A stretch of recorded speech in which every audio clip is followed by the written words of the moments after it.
Bene data bakundwa b'umwami Yesu Kristo, mwese abakurikira izi nyigisho tubahaye ikaze mu biganiro bya Saveur Divine. Ibi biganiro mu bitegurirwa n'abavugabutumwa bwiza batandukanye, akaba ari umuhamagaro ugendera ku ijambo ry'Imana byanditse mu gitabo cy'ubutumwa bwiza uko bwanditswe na Matayo ibice 24 umurongo wa 14. Kandi ubutumwa bwiza bw'ubwami buzigishwa mu isi yose ngo bube ubuhamya bwo guhamiriza amahanga yose, nibwo imperuka izahera ko ize. Ibi biganiro mubikurikira ku channel ya YouTube yitwa Saveur Divine. Tubifurije kugubwa neza. Imana Data ari nayo so ibaho umugisha. Ndabaramukije amahoro ya Yesu Kristo abane namwe. Ndabifurije kugubwa neza aho muherereye. Ndabahaye ikaze dusangira ijambo ry'Imana bice mu kiganiro Saveur Divine. Imana ishimwe. Turi ku munsi wa gatanu, ndashimiye Imana itugejeje kuri uno munsi. Iki cyumweru twari dufise rero teme twari ko turaganira ko ari nayo dusozereye. Iyo teme nayo yavuga ngo kuba aho Imana ishaka. Kuba mu kibanza Imana yifuza ko tubamwo, kuba mu mwanya Imana yifuza canke ishaka ko tubamwo. Imana ishimwe. Mu gusozera iyi teme, reka turabe ibibanza bibiri canke aho Imana yifuza ko tuba mu bice bibiri nyamukuru. Imana ishimwe. Igice ca mbere nyamukuru aho Imana ishaka ko tuba ni muri Kristo Yesu. Bisigura nugukizwa, kuva mu byaha no gukizwa, kwinjira mu muco w'ijambo ry'Imana. Imana ishimwe. Dusomera ijambo ry'Imana dusanga mu gitabo Pawulo yandikiye Abikorinto ba kabiri n'igice ca 5 umurongo wa 17. Mutwe w'amajambo aravuga ngo ubugingo bushasha bwo muri Kristo. Niba hari ubugingo bushasha, nuko hari ubugingo bwa kera. Bushasha nubwo muri Kristo, ubwa kera nubwo kwa Satani. 17. Nuko rero umuntu wese yari muri Kristo ababaye icaremwe gisha. Ibya kera biba bihise, byose babicitse bisha. Imana ishimwe. Haleluya. Ngo nuko rero umuntu wese yarihe muri Kristo. Aho Imana yifuza, aho Imana ishaka ko abaremwe bose baba ni muri Kristo. Haleluya. Nukuvuka ubwa kabiri. Umugambi w'Imana muri Kristo Yesu nukugira ngo abaremwe bose, indimi zose, amahanga yose, amoko yose abe muri Kristo Yesu. Nukuvuga ngo kuvuka ubwa kabiri, kuba ibyaremwe bishasha, kwinjira mu bwami bw'Imana tuvuye mu bwami bwa Satani. Imana ishimwe. Iki kibanza, aha hantu nta muntu numwe azinjira mu bwami bw'Imana adaciye muri kino kibanza. Iki kibanza naco ni Kristo Yesu, umwana w'Imana. Ngo iyo umuntu ari muri we, ngo ibya kera byose bihinduka bisha, ngo abahindutse icyaremwe gishasha. Imana ishimwe. Ibyo yakoze bibi, ibyaha byose, ibyatukura tukutuku, Bibiri ivuga ngo naho byongana umusenyi wo ku kiyaga, Imana irabibabarira. Iyo umuntu ari muri Kristo Yesu aba abayicaremwe gisha. Nta rubanza ruba rukimuriko, kuko aba ari umwana w'Imana. Imana ishimwe. Ivyaremwe byose nkuko narimejeje kubivuga, amahanga yose n'amoko yose, Imana yifuza ko twese tuba muri Kristo Yesu. Imana ishimwe. Aha tuharonkera amahoro, aha tuharonkera umunezero, aha muri Kristo Yesu tugubwa neza, turaharuhukira, niho turonkera agakiza cy'Imana. Imana ishimwe. Hari ikindi kibanza cya kabiri Imana yifuza ko tubamwo.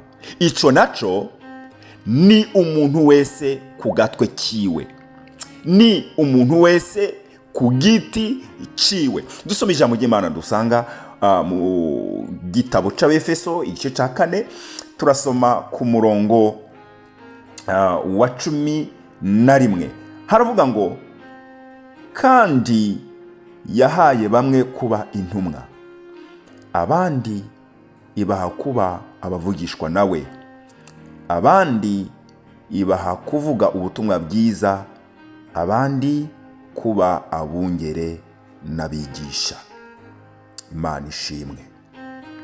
Aha twokongera ko ngo abandi yabahaye kuba abaririmbyi, abandi yabahaye gukoropa mu rusengero rwitirirwa izina ry'Imana, abandi yabashize mu mitima yabo gusengera abagowe, abandi yabahaye ingabire cyangwa impano zo gusengera abagwayi, abandi yabahaye impano yo kwikorerera imitwaro abandi no kubasengera, abandi yabahaye umutwaro wo gusura, wo kuja kuraba abapfunzwe bari mu nzu z'imbohe, abandi yabahaye ingabire zitandukanye nk'uko Mpwemu Yera w'Imana azitanga.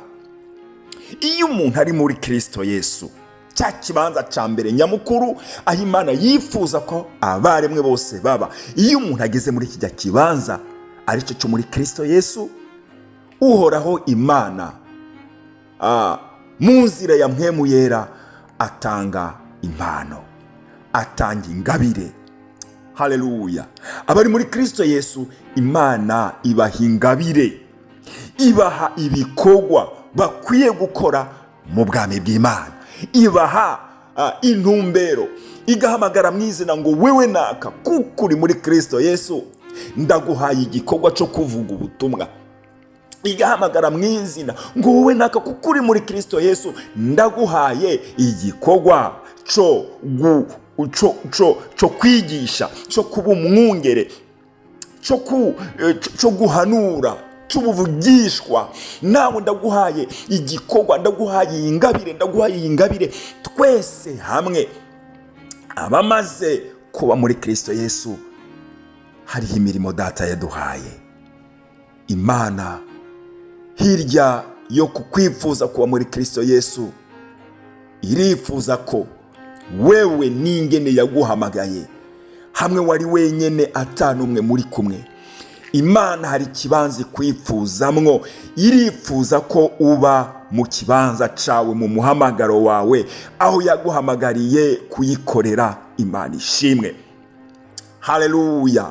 Ijambo ry'Imana ubandanije gusoma aya majambo mu Efeso twamaze gusoma, ngo nukugira ngo Imana ishimwe, ngo abera bose babone gutungana. Haleluya. Ngo kandi no kugira ngo umubiri wa Kristo Yesu, haleluya, wubakwe neza, kugira ngo ishengero rya Kristo Yesu ryubakwe neza, kugira ngo ryubakwe neza haraho Imana ikwifuza ko uba. Aho naho urahazi, jewe sindahazi, aho urahazi kuko urazi icyo Imana yashyize ku mutima ngo uyikorere. Mbega niho uri, mbega niho ndi? Ni ikibazo nkwiye kwibaza, ni ikibazo mwene data nawe ukwiye kwibaza. Ariko ibibanza bibiri nyamukuru Imana itwifuzamo, icambere ni ukuba muri Kristo Yesu, bisigura ngo sinonime y'agakiza. Haleluya. Imana irifuza ko abanyabyaha bahindukira bakihana. Imana irifuza ko abaremwe bose baba muri Kristo Yesu, ibikorwa byacu bya kera bya kamere y'umubiri, ibyaha byose twakoze byibagiranwa bigahindurwa bishasha, imirimo yacu ikaba imirimo y'agakiza, imirimo myiza imbere y'Imana. Aha kabiri ni icyo Imana yagutumye gukora, nk'uko bene data bantangiriye muri kino cyumweru bagiye baradufasha kubyiga.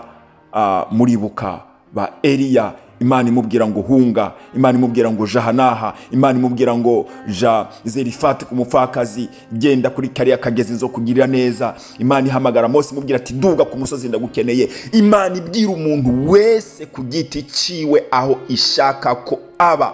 Nawe uyu munsi mwene data haraho Imana igushaka, inyuma yo gukura mu byaha, inyuma yo kukubabarira muri Kristo Yesu, Imana irashaka ko uba mu muhamagaro yaguhamagariye gukora. Imana ishimwe. mu kurangiza,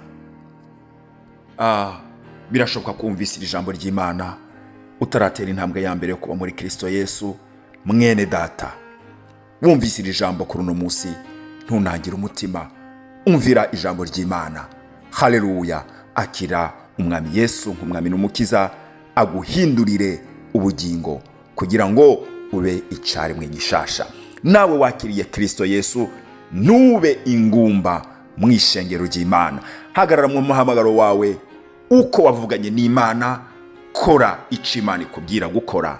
Niko ndakwipfurije, naje niko niyipfurije. Imana ibahezagire, ndabipfurije kugira weekend nziza y'umugisha. Imana ibane namwe mwese. Amen.